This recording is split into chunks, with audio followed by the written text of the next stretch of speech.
did, honey. After driving all night. What time is it? Almost 4:30. Almost dawn.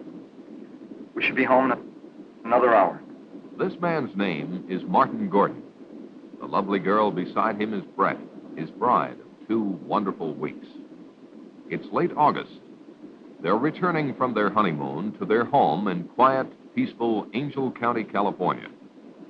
Martin's Uncle Ben is sheriff of Angel County, and Martin is his senior deputy. Martin has high hopes of succeeding his uncle when Ben retires.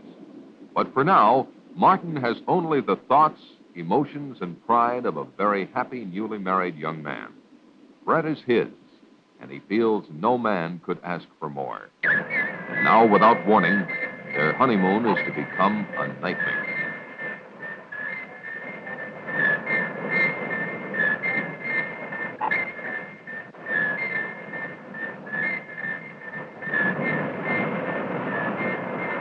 Neither Martin nor Brett saw the glowing rocket descend in the early morning skies. It was reported to the sheriff's office by Jeff, the county forest ranger. Jeff reported to Sheriff Ben that a plane had crashed near Willow Creek and that he was going out to investigate. Ben said he would join him as soon as possible. Barney, Ben's junior deputy, was to summon medical aid and to see if he could rouse someone at the Air Authority in San Francisco.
Uncle Ben, honey.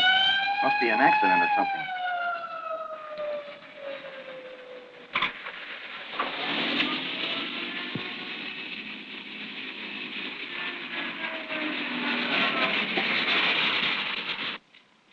There's a plane crash down the road a couple of miles. I'm going to be a little short-handed till help gets here. Go around back of me.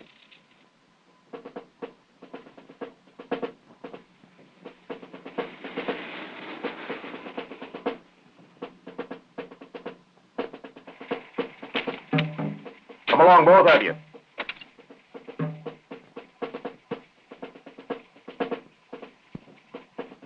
Get in, honey.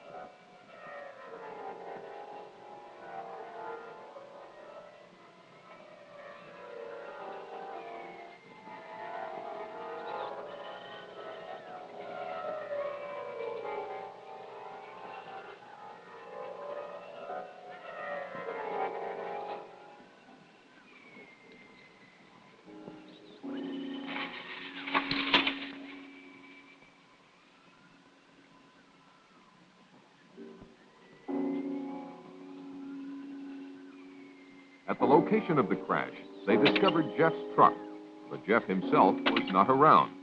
They proceeded with their investigation.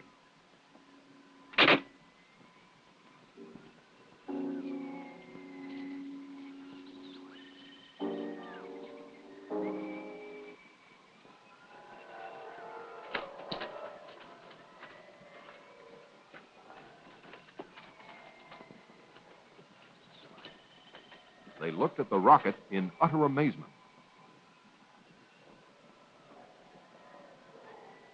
A puzzled Ben finally asked Martin what he made of the craft. It's no airplane. Could be one of our missiles. Or one of theirs. You could be right, honey. Don't think we have anything this big.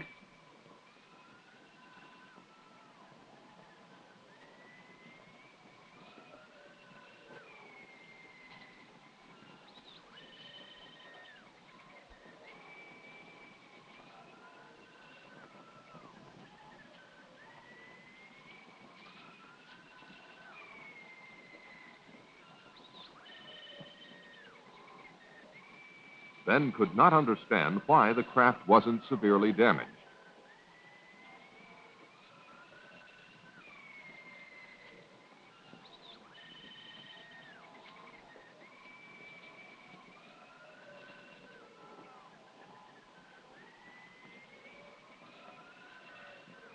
This hat belongs to Jeff Peters.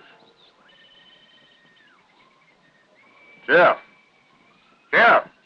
Jeff, are you in there?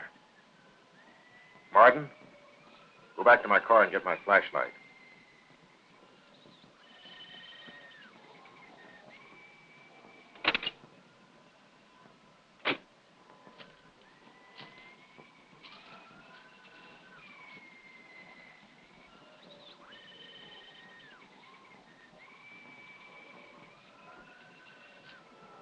Ben, don't go in there.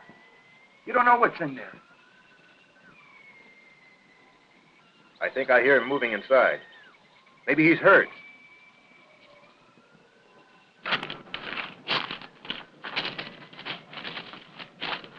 Ben, please don't.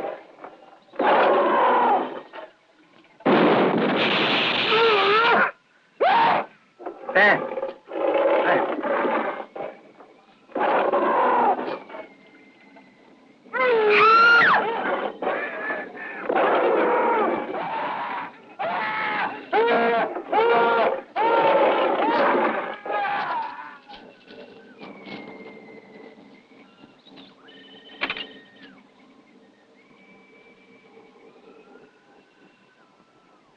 Car 1, calling in. Car 1, calling in.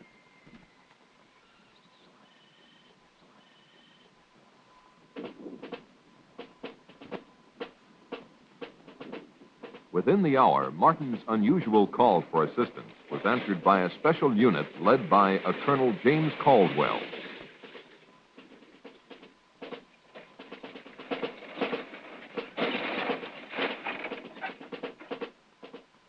Let's get going. Let's go. Let's go. Move it over. Let's get going. Let's go. Let's go. All right, back on the truck. Let's go.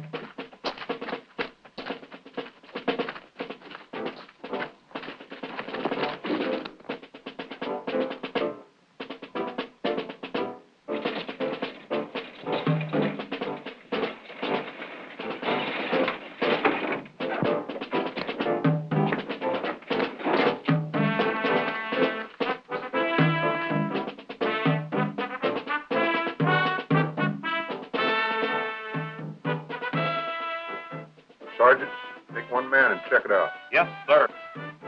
Okay.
The sergeant reported seeing an amazingly large creature in the aft section of the strange craft. He further reported that it was secured by a kind of metal harness, but that the creature could still move around somewhat, and for that reason they had not gotten too close to it. There was no trace of either Ben or Jeff. The colonel ordered continuous guard duty around the spaceship and decided to set up a temporary military headquarters at the sheriff's office in town.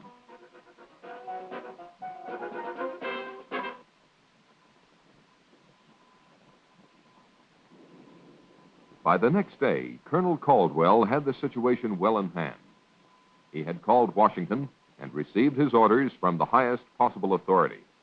He was to maintain tight security and to await the arrival of a Dr. Bradford, who had been on assignment at the Jodrell Bank Radio Observatory in England. Upon arrival, Bradford was to take complete charge of the operation. He was the world's leading authority on space emissions and had worked out a series of systems that might lead to communication with other forms of life when, as, and if they were contacted. Martin was outraged by the government's intellectual approach to a monster that had already killed and caused the disappearance of his two close friends. Caldwell tended to agree with him, but stated he had to follow his orders. One of those orders was to suppress the news of the death of Ben and Jeff. Martin was appointed temporary sheriff, and all news intended for public consumption was to emanate from his office. The Air Authority issued a cover-up story that a plane had crashed and burned, and this was to suffice until the experts cleared up the mystery of the visitor from outer space.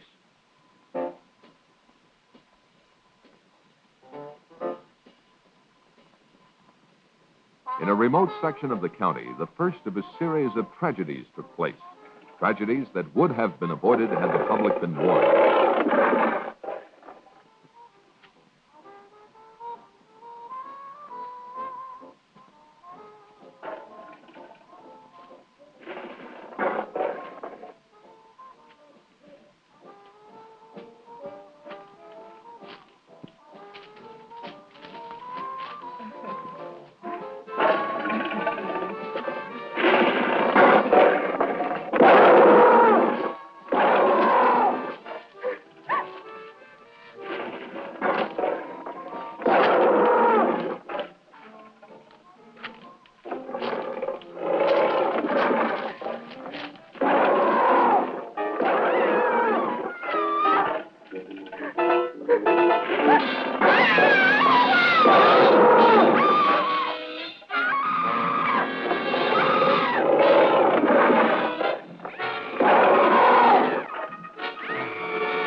Later that day, while they were awaiting the arrival of Dr. Bradford, Martin instructed Barney, on advice from Colonel Caldwell, to plant in the local papers the news that Ben and Jeff had taken off on a fishing trip to British Columbia.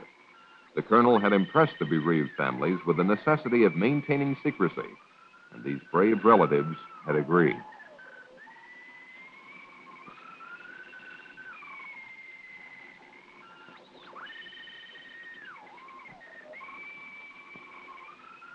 Despite Brett's inquiries about what Martin had seen in the spacecraft, he avoided specific details for fear of disturbing her more than she was. If the truth were known, Martin was more than a little disturbed himself. Shortly thereafter, Dr. Bradford arrived. He was a much younger man than one would imagine him to be. Martin, I'd like for you to meet Dr. Bradford. I've heard a lot about you from the colonel. Nothing bad, I trust. Martin and his wife were in the original party that found the fallen craft. I was sorry to hear about your uncle. It's a tough break. I hope you're feeling better. Yes, thank you. A couple hours of sleep did a world of good. Bradford thanked the colonel for his assistance and then asked to speak to Martin. Bradford questioned Martin about everything that had transpired. Martin did his best to recall everything in precise detail, but really didn't have much for him. The two soldiers that entered the rocket earlier had been summoned, and Bradford hoped to learn more from them. The doctor himself would not enter the rocket until the arrival of certain equipment. From his discussion, it was apparent that the doctor considered this situation a magnificent opportunity for mankind. He felt that if he could communicate with the creature, it might be possible to advance human knowledge by years or even centuries. The spaceship alone signified an intellectual development far in advance of anything on Earth. When Martin asked him how he intended to protect himself from the creature, Bradford said not to worry, that he hadn't come here to be victimized either by his own or the creature's fears.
Oh, hi, Barney. We'll be right out. Well, that's all right. Just take your time. I didn't know we had company. Look at me. I'm a mess. Don't be impolite. I get the drink. Now you're talking, honey. What do you have, Barney? How about a bourbon and 7? Coming up. Would you get the 7, honey?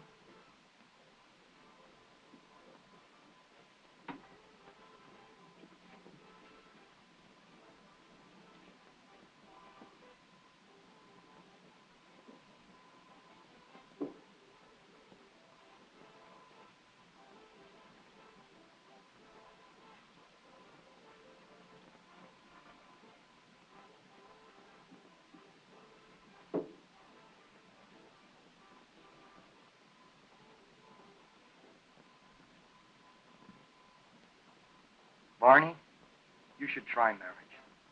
It would do wonders for you. Barney and Martin had been bachelor buddies for years, but now that Martin was settling down to marriage, they were slowly drifting apart. Barney, naturally, was still dating all the girls in town, and he couldn't understand why Brett and Martin didn't pal around with him more than they did. He couldn't comprehend that married life brought with it not only new problems and duties, but the necessary togetherness of husband and wife as well. Despite Brett's most tactful considerations, such as inviting him over to dinner quite often, Barney was growing resentful of her, or at least she felt that he was. Since time began, this change in relationship has probably happened to all buddies in similar circumstances. Life has its way of making boys grow up, and with marriage, Martin's time had come. His life was now Brett, a life that he thoroughly enjoyed.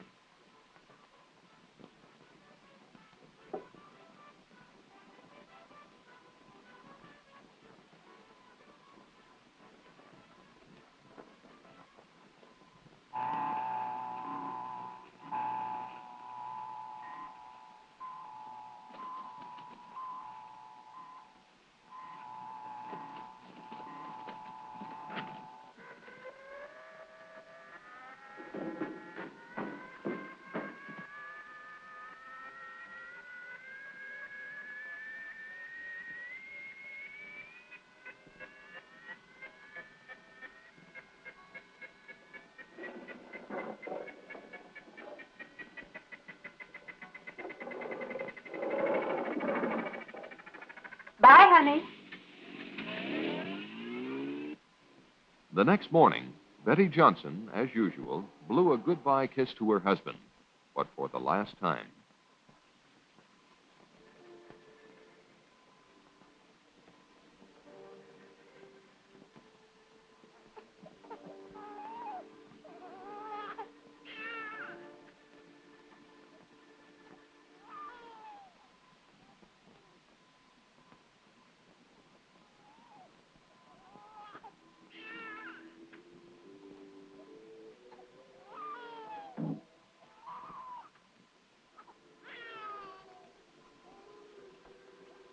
Poor baby. Let Mommy take your temperature.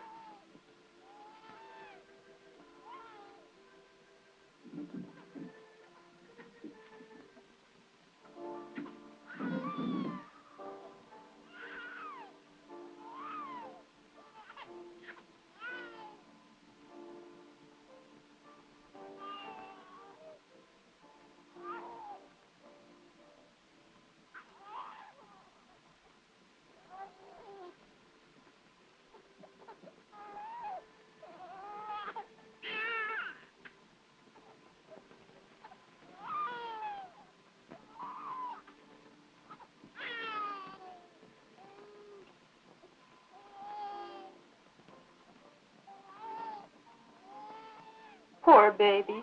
You'll feel better soon.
Grandpa, can I go for a walk?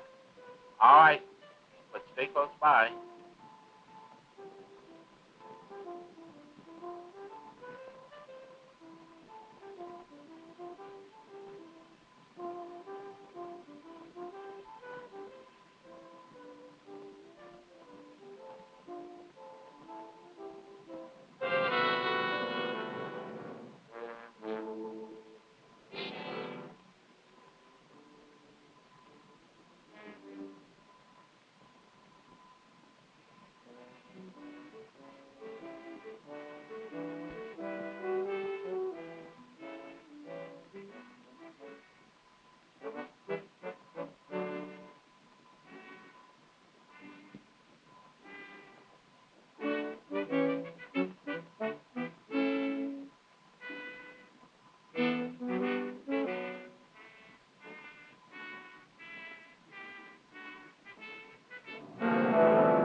Bobby.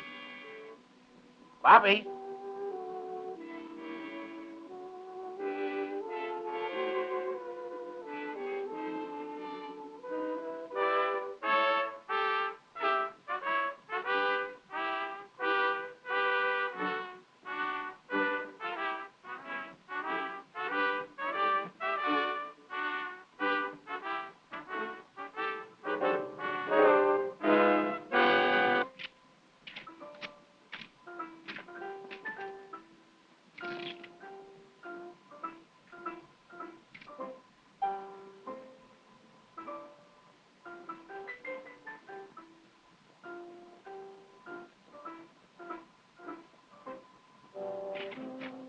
Bobby!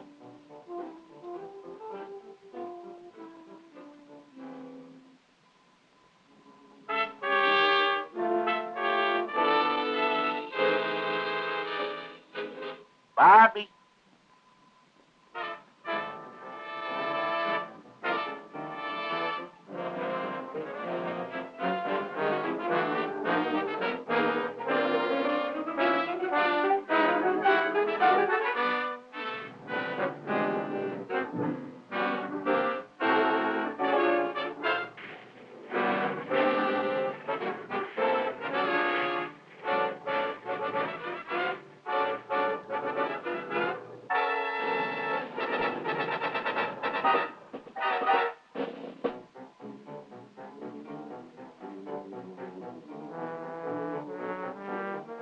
Bobby!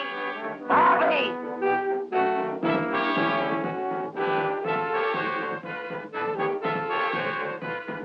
Bobby. Bobby.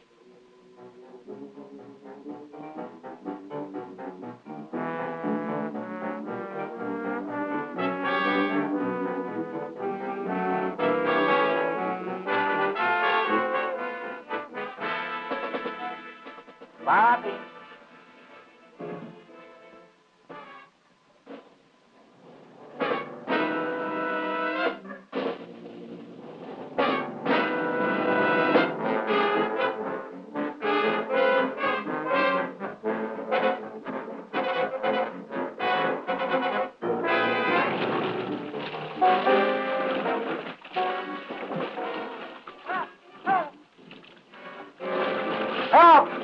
Help! Help! Help! Help! Help!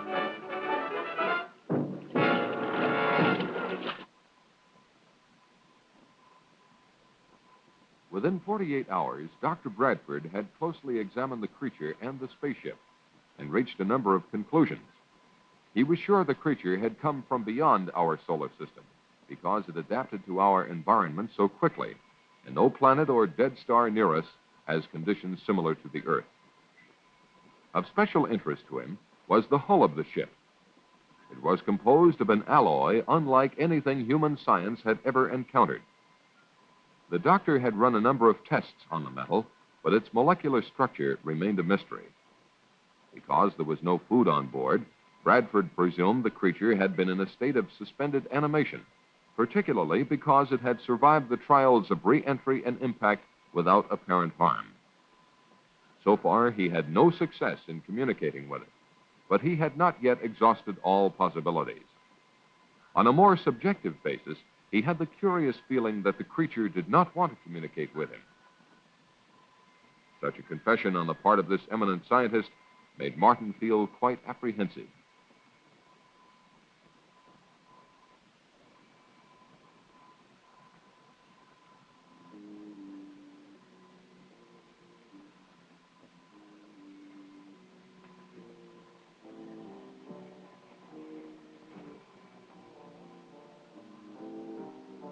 While on a routine call to pick up instructions from Colonel Caldwell, Martin received an urgent message from Barney. Barney was at Willow Creek. He had responded to a phone call from a frantic Mrs. Brown. Her husband and grandson had gone fishing and were long overdue. Barney was instructed to organize a search party locally and to report the results to Martin. Because of security regulations, he was not to come near the area of the spacecraft. Martin said he would join Barney later if he could.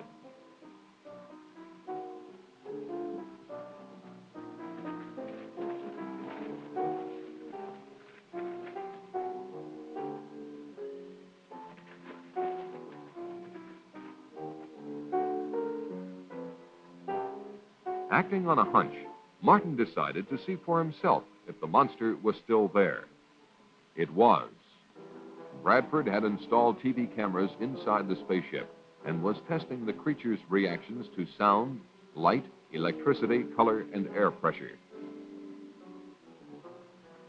When Martin asked him if he had any luck in communicating with the beast, Bradford confessed that he hadn't, but would try again when certain data was returned to him from computer processing. It was at this time that Bradford came up with a frightening theory, namely that the creature might be a product of engineering, the same engineering that built the spaceship. What he didn't understand was why some form of communication had not been built into the creature. When Martin asked him if this weren't something to worry about, Bradford said no. It was probably his own failing at not being able to establish communications. It seemed to Martin that if Bradford's theory were correct, humanity might be in grave danger. Bradford dismissed Martin's fears by pointing out that the creature was not exhibiting any signs of violence, and besides, it was firmly secured by the harness. That afternoon in Moncrief Park, a group of neighbors got together for a hootenanny. Oh, she left me sad, but still I am happy. In fact, I am glad, for I am as free as that bird in the tree, 'cause she left me alone and could not marry me. I said that I loved her and would till I died. I tried to forget her, and I really did try, but I'll still think of her till the day that I die. 'Cause I think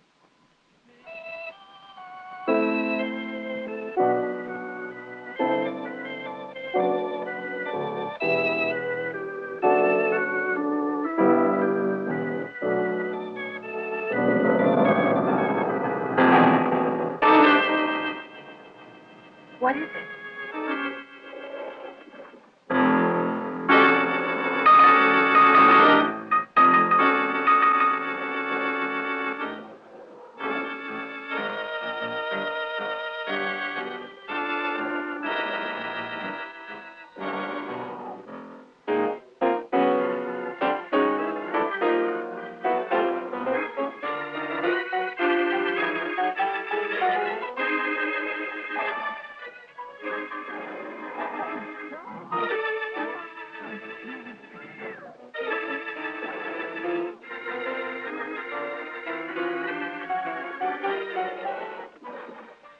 You stay there.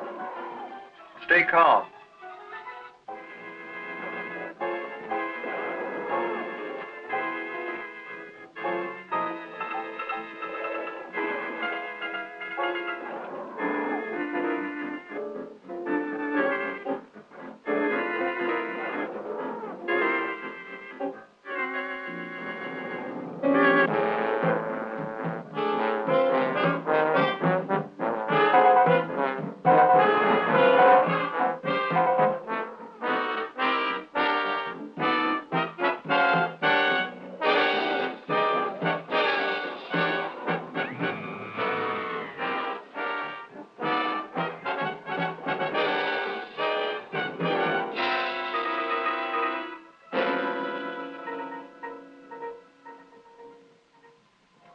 In response to a multiple missing persons report, Martin and Barney searched the countryside for the group of picnickers. The only trace they found of them was the remains of a guitar one of them carried. This wholesale disappearance of a large group of people, coupled with earlier missing persons reports, led Martin to only one conclusion. There must be another monster, and it was on the loose.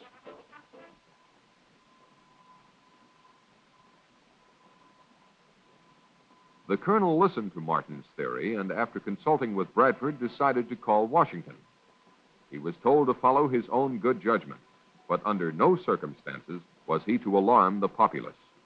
The colonel decided to organize a county-wide search. Martin's assignment was to search the north end of the county.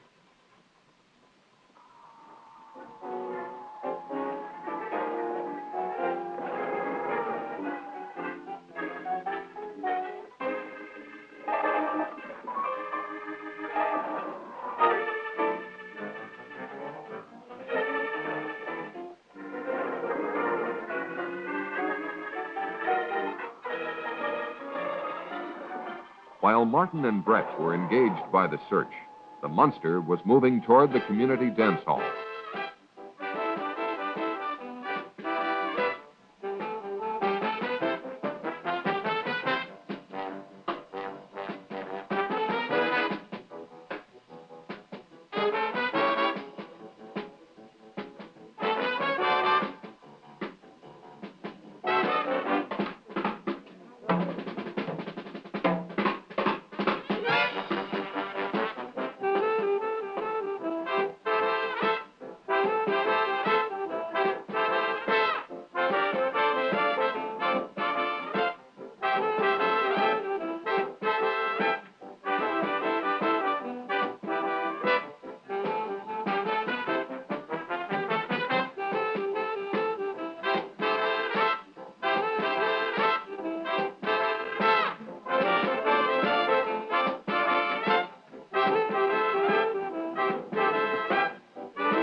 I've had enough of that guy.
While Martin and Brett were taking a break from the search, a call came through which confirmed Martin's theory.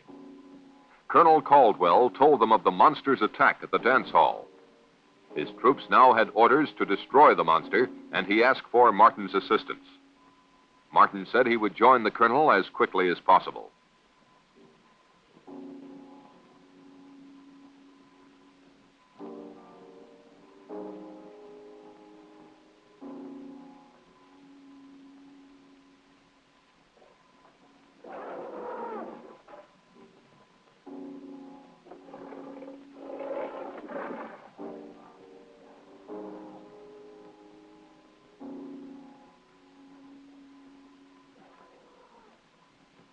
The monster next appeared in Lover's Lane. Anyone who experienced that catastrophe and survived would never go there again.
God!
It was almost an hour before Caldwell learned of the monster's devastating new attack. Colonel Caldwell wasted no time ordering his men into action. It was at this point that Bradford interceded. He demanded that the monster be taken alive at all costs. The colonel's protests about the dead and missing made no impression on Bradford. Caldwell conceded to the point of assuring Bradford that they would not destroy the monster if they could avoid it.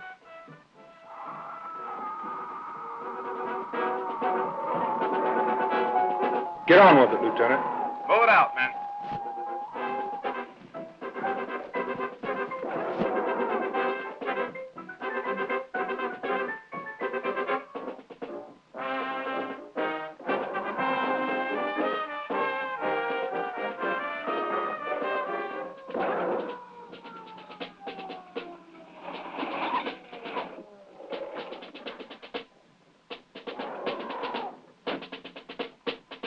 When Martin's party arrived and offered to help, the colonel told them enough lives were being endangered.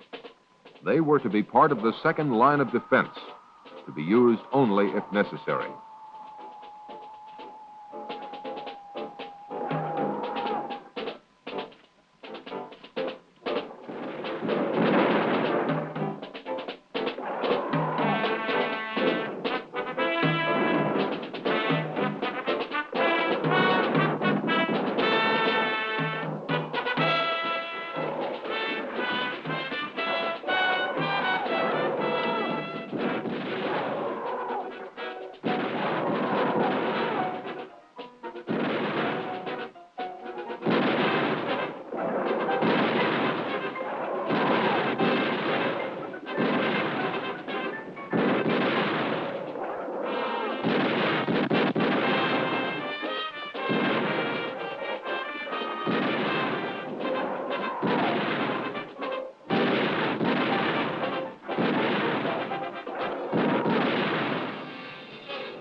The sergeant, a shaken man, returned babbling about what had happened.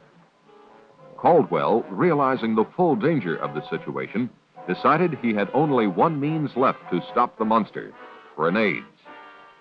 Now Bradford made a drastic move. Acting on his superior authority, he forbade Caldwell to destroy the creature. The colonel, more concerned with saving human lives than advancing science, told Bradford to go to hell. Get out of my way.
Where's he going in such a hurry?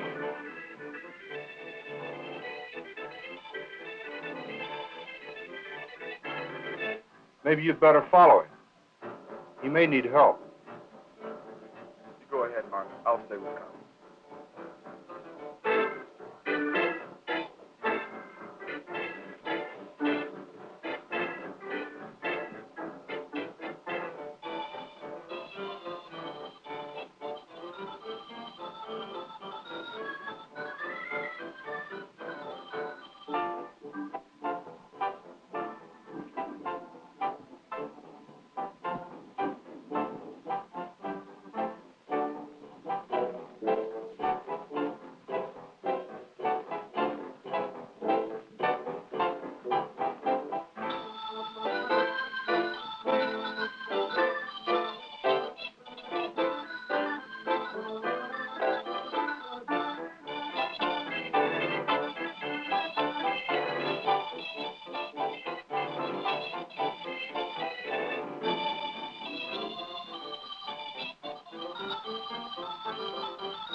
The explosion loosened the harness on the monster and allowed it to escape.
Martin tried to help the doctor, but there was no time. Bradford told Martin what he had just confirmed, that these monsters were highly specialized test animals. They were, in fact, mobile laboratories that consumed human beings in order to analyze them chemically, undoubtedly to detect weaknesses in the human species. He told Martin that the information fed into a computer in the spacecraft. Further, he added, now that both monsters were dead, the computer would activate a transmitter to send the results into outer space. Martin knew what he had to do.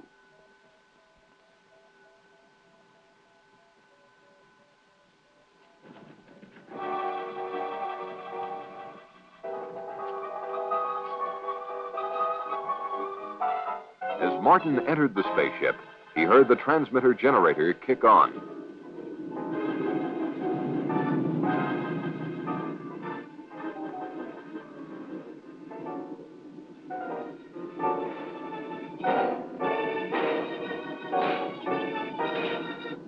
The super tough alloys of the spacecraft were not even dented by Martin's hammering.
As the transmitter stopped, Martin felt sick.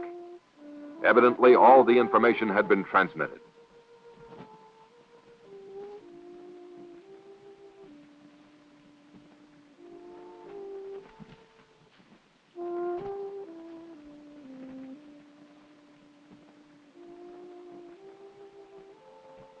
On Martin's return, he confessed his failure.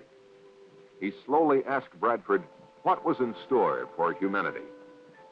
Bradford was pessimistic, but implied that maybe all was not lost. After all, he told them, the vastness of the universe is incredible. If these monsters had come from its outer limits, their home might even no longer exist. Or if they do come again, perhaps man will have advanced enough to cope with them and those who made them. Only God knows for sure, were Bradford's last words to anyone on this earth.